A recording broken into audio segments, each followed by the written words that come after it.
Olá, como vão? Eu me chamo Eduardo Flores, sou professor do Departamento de Ciências Contábeis e Ciências Atuariais da Universidade de São Paulo, da FEA-USP, Campus Capital, e sou também o atual coordenador técnico do Comitê Brasileiro de Pronunciamento de Sustentabilidade. Sinto muito lisonjeado por poder gravar esse vídeo aqui para a Ampiconte, a convite da professora Maís e do professor Edilson Paulo, em especial para poder falar um pouquinho sobre o que é a família S das normas IFRS-S, né? ESG Sustainability, que foram recentemente introduzidas no ordenamento local, vamos dizer assim, por meio da resolução 93 da CVM, que diz que tanto o IFRS S1 quanto o IFRS S2 vão ser voluntariamente facultados aí às empresas de capital aberto para os anos de 2024 e 2025 e mandatoriamente requeridos a partir do ano de 2026. Então, eu vou tentar nesses próximos 3-4 minutos aqui dar um pouco do panorama do que essas normas representam e de como é que o Brasil tem feito parte desse processo internacional de normas de relatórios de sustentabilidade, visando de uma certa maneira estimular, considerando-se, né, os ensejos acadêmicos desse fórum, tanto a atividade de docência quanto a atividade de pesquisa, né, propriamente dito, porque isso vai mexer em muito, né, com a forma como os contadores operam de uma maneira geral a elaboração e a estruturação dos próprios relatórios financeiros. Né? Então, acho que o primeiro ponto é começar do início. Né? Então, no final de 2020, os trustees da Fundação IFRS, a mesma que emite as IFRS que nós aqui no Brasil as traduzimos como pronunciamentos técnicos contábeis, consultaram, né, fizeram uma audiência pública junto aos agentes de mercado, uma audiência pública bastante plural, bastante contemplativa, buscando entender se seria papel da Fundação IFRS, né, buscar de alguma maneira emitir relatórios ou normas internacionais para relatórios de sustentabilidade. E a grande motivação para esse processo foi o fato de existir uma série de acrônimos, uma sopa de letrinhas, cada qual muito bem fundamentada do ponto de vista técnico, dentro dos seus propósitos, né? Quais sejam esses propósitos voltados à elaboração de relatórios de sustentabilidade, alguns pensando em mudanças climáticas, outros pensando em biodiversidade, outros pensando em aspectos sociais, outros pensando em aspectos e atributos de governança. Contudo, pensando de forma isolada, né? Não são comunicantes entre si.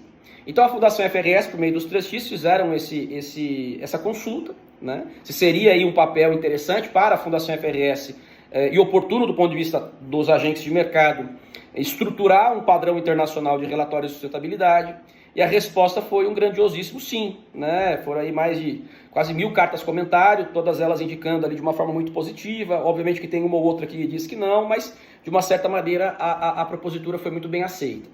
Então, a partir desse processo, ao longo do ano de 2022, né, isso no final de 2021, ao ano de 2022, foi criado o International Sustainability Standards Board, né, que é um cormão, vamos dizer assim, do IASB, fica debaixo do chapéu da Fundação IFRS, né, só que esse ISSB é baseado em Frankfurt, né, enquanto o IASB está baseado em Londres, mas ao mesmo tempo foram criados vários escritórios ao redor do mundo, né, no Canadá, escritórios na China, agora um escritório recente que vai ser lançado em Tóquio, uma base em São Francisco, Califórnia, né?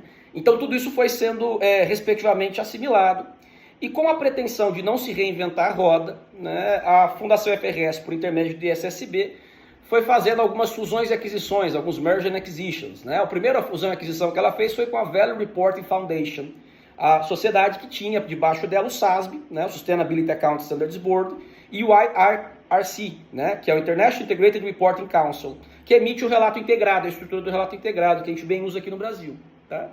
E essa estrutura foi se movendo, foi avançando, e fez uma propositura para que o protótipo de norma do TCFD, da Força-Tarefa, para divulgação de aspectos climáticos, fizesse parte também do conjunto de normas da Fundação IFRS, essas IFRS-S. Então o IFRS S2, ele é, ao fim e ao cabo, né, o protótipo de norma do TCFD. Tá? O que foi complementado nele? Foi complementado nele alguns excertos, né, que vieram do SASB, alguns pontos que vieram do SASB, a fim de que pudessem ser divulgadas métricas que se comunicassem com as demonstrações financeiras. Então, por exemplo, quando alguém diz, olha, eu tenho aqui ativos expostos à mudança climática. Esses ativos, quantos são esses ativos? Qual é o montante desses ativos? Quais valores você tem com relação a isso? Então, esse discurso um pouco mais narrativo, mais qualitativo, vamos dizer assim, que é tradicional dos relatórios de sustentabilidade, passou num processo de integração né, a ser mais vinculado aos relatórios financeiros por intermédio das normas do SASB. E o IFRS S1, né, o que ele é ao fim e ao cabo? Ele é uma série de requisições gerais que visam permear todas as divulgações de relatórios de sustentabilidade, ditos relatórios de acordo com o padrão IFRS-S. Então, por exemplo, quando que eu divulgo um relatório de sustentabilidade? De acordo com o S1, você divulga no mesmo momento que você divulgar as demonstrações financeiras, né? Quais empresas eu tenho que contemplar no relatório de sustentabilidade? Você tem que contemplar as mesmas que você usa do ponto de vista do balanço consolidado. Então, tudo isso dentro de uma mesma estrutura, dentro de uma mesma unidade, vamos dizer assim. E aí, por fim, né, bem rapidamente, como é que o Brasil está posicionado nisso? Como é que o CBPS está posicionado nisso? Nós já traduzimos o IFRS S1 e S2, estamos traduzindo o guia de implementação do S2, né? E nós esperamos que até o comecinho do ano que vem, até o começo do ano de 2024, nós coloquemos todo esse conjunto em audiência pública para que os agentes brasileiros possam compreender melhor o que está acontecendo e participar também, dando as suas opiniões por meio do processo de audiência pública. Então eu faço novamente o agradecimento por esse convite, para esse vídeo rápido, e convido todo mundo, né, para acessar o site do CBPS, né? Se você colocar lá no mesmo site da Fundação CPCS no Google, vai aparecer, vai ter um campinho CPC, CBPS, lá todo mundo pode se manter atualizado acerca do que está sendo feito, ok? Muito obrigado, vai ser um prazer ter novas interações com todos. Um abraço.